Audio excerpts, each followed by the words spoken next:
Hey everyone, I'm Anna Huthmaker. I'm from Huthmaker Violins, and this is another video in our Student Stuck at Home video series. So whether you're at home in the middle of a bunch of digital learning days, or whether you're actually just a homeschool student, these are videos that are designed to give you a little extra knowledge so that when you go to practice, you know more about your instrument and about the whole process.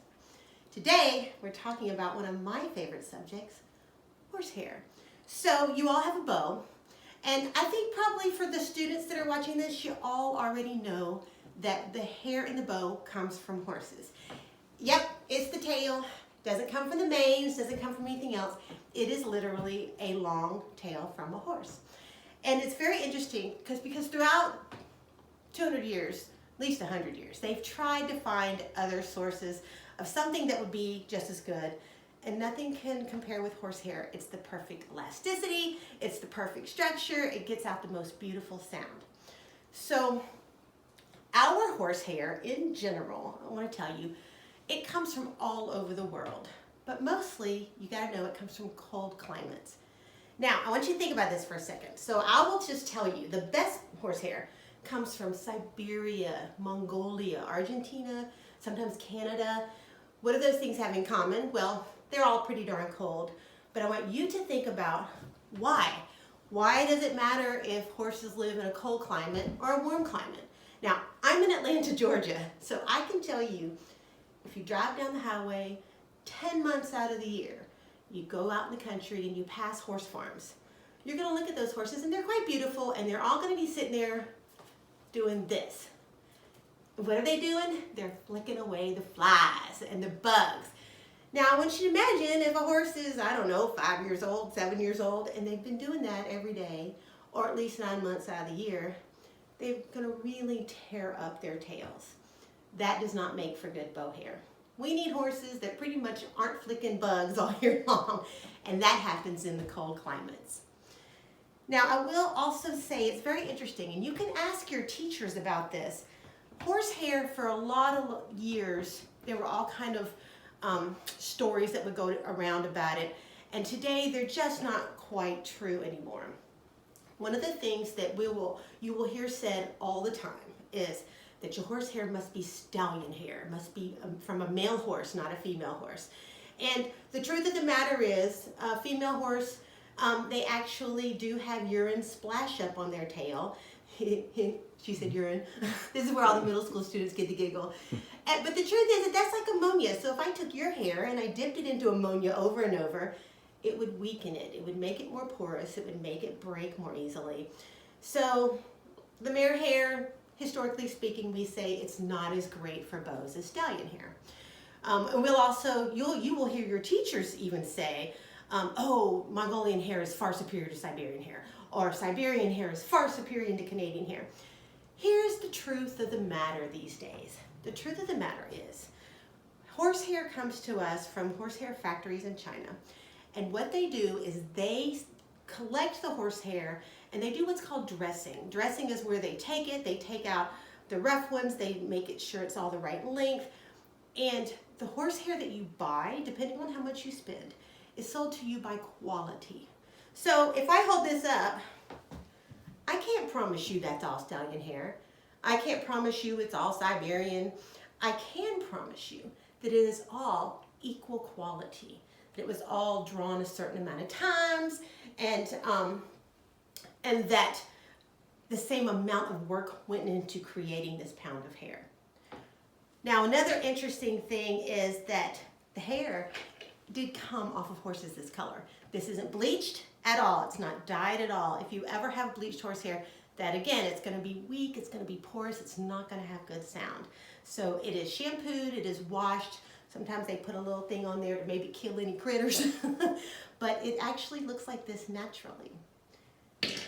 So what's the difference between the white hair and the black hair? The truth is, it's the difference between the white horse and the black horse, two different horses. The black hair is more coarse. It's rougher, it's thicker, and mostly you will see black hair used in string bass bows. I'm a bass player and a cellist. I put white hair in my cello bows. I put black hair in my bass bows sometimes, depending on what I'm playing. Sometimes I'll do a mixture, we call it salt and pepper. I'll do black and white hair, and you'll see a lot of base bows that have that also. And again, the horse is that color.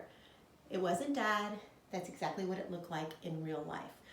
Now, I will say, people always say, were any horses harmed in the cutting of this horsehair? We do not harm horses to get horsehair from them. However, the horsehair we do buy is usually a byproduct of other things that horses are used for. So horsehair is really interesting because for us it's everything, but in the horsehair industry, we're a very, very, very small part of what they use it for. They use it for wigs, for weaves, they use it for paintbrushes, they use it in art, sometimes they make cloth out of it. Horsehair's got 1,000 uses. I will say ours is kind of one of the most specialized because we need it to be minimum 32 inches long, and we need it all to be uniform consistency. Now, you're probably sitting there going, come on, does it really matter? Let me tell you, it's really interesting. If I put this in your violin bow, and there's 2 or 3 rough hairs in there, it actually sounds, you'll hear it, you'll play, and it goes, eh. It actually makes a noise. You'll feel it in your hands. You need your horsehair to all be the same. You need it to not be cheap horsehair that's not properly dressed. One thing they do, which I think is kind of interesting, is part of what they call the dressing process is they take the horsehair off the tail and they actually basically, every other hair, they turn it like this. And why do we have to do that? I want you to think about the hair on your head. It comes out of your skull fresh and new and strong and shiny and pretty, and then by the time 6 years goes by and it's down here, it's a little older, it's got split ends maybe. Same thing happens to a horse's tail. The bottom of their tail is definitely going to be rougher than the top.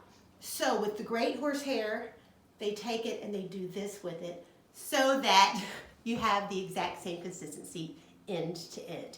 If anyone ever puts horsehair in your bow and the bottom 6 inches is way darker than the top, rest of it, the 2 feet, that's not a really good thing. So you might want to pick somebody else to rehair your bow because that's very cheap horsehair.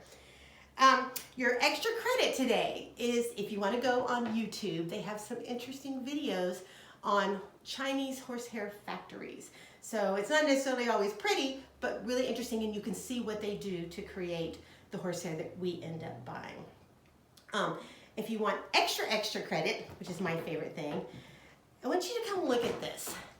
So I want you to see in the bottom of this bow, the horsehair, it's a nice wide ribbon of hair, it's spread out. That is a result of a really excellent rehair job. You can go on YouTube or Google and Google how to rehair a bow and watch somebody rehair a bow. It is an art unto itself, and you will learn exactly what went into your bow. As always, if you have any questions about anything, you can call me. I'm going to give you a third extra credit this video though. I want you to take a moment and I want you to send a text or an email to your orchestra director.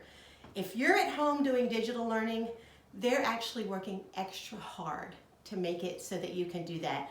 So give them a shout out. Maybe when you get back to school, take them a Starbucks gift card because they're really, really bending over backwards to make sure you guys have some great education while you're stuck at home.